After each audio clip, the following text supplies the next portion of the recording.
Más de 1.300 personas fueron detenidas en varias ciudades de Rusia mientras participaban en protestas en contra de la movilización militar parcial decretada por Vladimir Putin. 300.000 reservistas se unirán a la guerra en Ucrania, lo que también llevó a miles de personas a intentar abandonar el país. Los tiquetes aéreos se agotaron.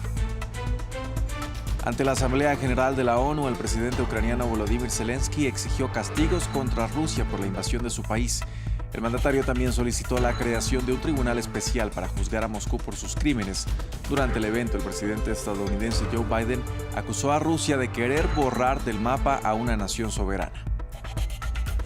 Nuevos problemas para el expresidente Donald Trump. La fiscal general de Nueva York, Letitia James, interpuso una demanda civil contra el exmandatario, 3 de sus hijos y contra la organización Trump, acusándolos de fraude fiscal. Además, por decisión de un panel federal de apelaciones, el Departamento de Justicia podrá retomar su investigación a los documentos incautados en Mar-a-Lago. Hola, bienvenidos a las noticias de France 24. Mi nombre es Andrés Mesa Muñoz. Es un placer acompañarlos. Empezamos con noticias de la guerra en Ucrania. Después de haber sufrido pérdidas significativas en territorio ucraniano tras la contraofensiva lanzada por las fuerzas de Kiev, el presidente ruso Vladimir Putin decretó la movilización militar parcial, por lo que 300.000 reservistas con experiencia en combate y servicios serán enviados al frente en territorio ucraniano. Se trata de una escalada en la guerra que inició el pasado 24 de febrero cuando las fuerzas rusas entraron a Ucrania. Escuchemos al presidente ruso. Creo que es necesario apoyar la propuesta del Ministerio de Defensa y el Estado Mayor de realizar una movilización militar parcial en Rusia. Repito, solo estamos hablando de una movilización parcial, solo a las personas que están actualmente en la reserva militar. Se dará prioridad a aquellos que han servido en las Fuerzas Armadas y tienen una especialización militar particular y la experiencia correspondiente. Antes de ser enviados a servir, los reclutados tendrán capacitación adicional obligatoria, apoyándose en la experiencia adquirida durante la operación militar especial. El decreto sobre la movilización parcial se ha firmado. Frente a la Asamblea General de Naciones Unidas, el presidente ucraniano Volodymyr Zelensky intervino de manera virtual para pedir un castigo justo para Rusia por la invasión de su país. Entre otras cosas, pidió que le sea retirado a Rusia el derecho al veto en el Consejo de Seguridad de la ONU. Escuchemos. Ucrania exige un castigo porque se intente robar nuestro territorio, castigo por el asesinato de miles de personas.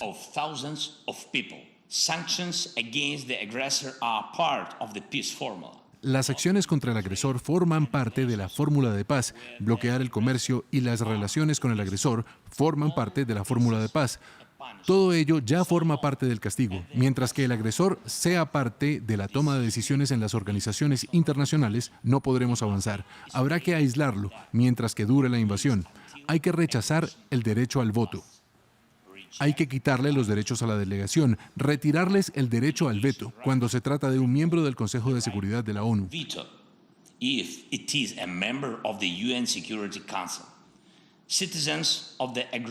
Los ciudadanos del Estado agresor no pueden ir de turismo, de compras en el territorio de aquellos que valoran la paz, sino que hay que alentarles a través de las restricciones de la emisión de visados a luchar contra la agresión de su propio Estado.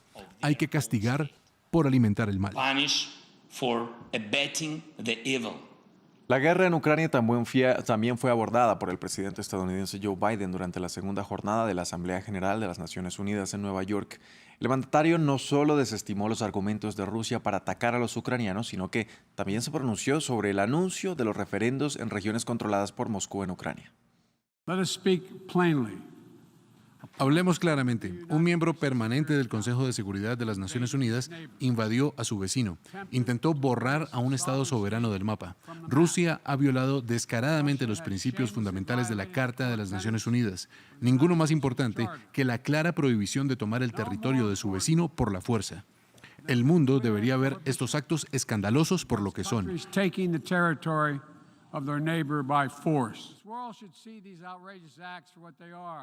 Putin afirma que tuvo que actuar porque Rusia estaba amenazada, pero nadie amenazó a Rusia.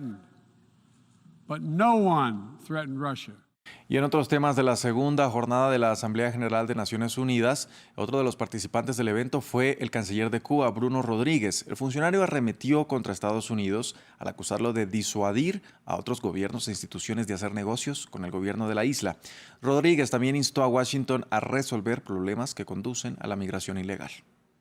Hemos alertado claramente al gobierno de los Estados Unidos de que deben solucionarse los factores que alientan la migración irregular y provocan pérdidas de vidas, como el incumplimiento por su parte desde el 2017 de la obligación, según acuerdos bilaterales vigentes, de otorgar no menos de 20.000 visas anuales para migrantes, la existencia de la ley de ajuste cubano, el trato privilegiado con motivación política, las presiones restrictivas sobre países de tránsito regular y el bloqueo económico reforzado.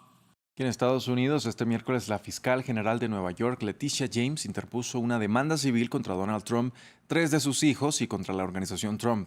Son señalados de inflar deliberadamente el valor de sus activos con el fin de obtener tratos favorables de aseguradoras y bancos.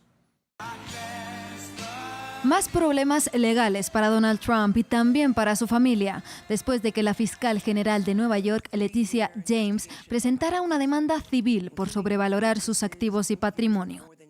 Exigimos a Trump y a su organización que se deshagan de los beneficios financieros obtenidos a través de las prácticas fraudulentas persistentes, estimados en al menos $250 millones.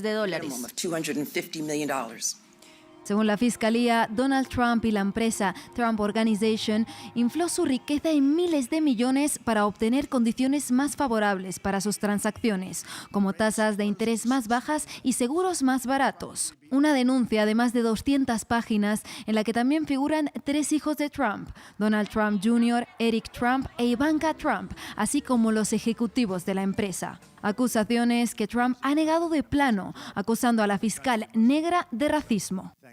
Otra caza de brujas por parte de una fiscal general racista, Leticia James, que fracasó en su carrera para gobernadora, obteniendo un apoyo casi nulo del público. Este es uno de los muchos entramados legales que se amontonan sobre su figura, como la investigación penal por su acción contra las elecciones presidenciales del 2020 o la investigación federal sobre la posesión de registros presidenciales clasificados. La fiscal James lleva más de 3 años investigando la empresa de Trump y cuenta con fuentes cercanas al expresidente. Attorney General, is this just the beginning of your investigation into the Trump Organization? The indictment speaks for itself. Thank you. Trump fue llamado a testificar el 10 de agosto, cuando se acogió más de 400 veces a su derecho de no autoincriminarse, negando todos los cargos. En otras noticias de Estados Unidos, una corte de apelaciones permitió al Departamento de Justicia reanudar la revisión de los documentos incautados de la casa del expresidente Donald Trump en Florida y que son clasificados como ultrasecretos. Previamente hablamos con Rafael Peñalver, analista político y abogado en Derecho Constitucional y Bienes Raíces de Estados Unidos, sobre qué significa este nuevo revés para Trump. Peligrosísimo, peligrosísimo porque el hecho de que se hayan llevado estos documentos tan secretos de la Casa Blanca, eso en sí es un delito. La gran pregunta es ¿por qué se llevaron esos documentos? ¿Por qué no solamente se los llevó, sino que insistió en retener control de esos documentos después de que el Departamento de Justicia se los pidió a las buenas, después de que una corte federal le mandara una orden judicial para que los entregara? ¿Por qué sus abogados falsificaron una declaración jurada diciendo de que todos los documentos ya se habían llevado de Mar-a-Lago, y después cuando vino el allanamiento del 8 de agosto, pues se encontraron cientos de documentos que todavía permanecían, y algunos de ellos en el buró personal del expresidente Trump, en una gaveta donde estaban también sus pasaportes y pertenencias más personales. Por lo tanto, eso indica una relación directa, conocimiento directo del expresidente con este delito que se acusa que se estaba cometiendo, algo que lo implica a él directamente y que podíamos ver la presentación de cargos penales, de cargos criminales. Hasta aquí este informativo en France 24. Gracias por acompañarnos.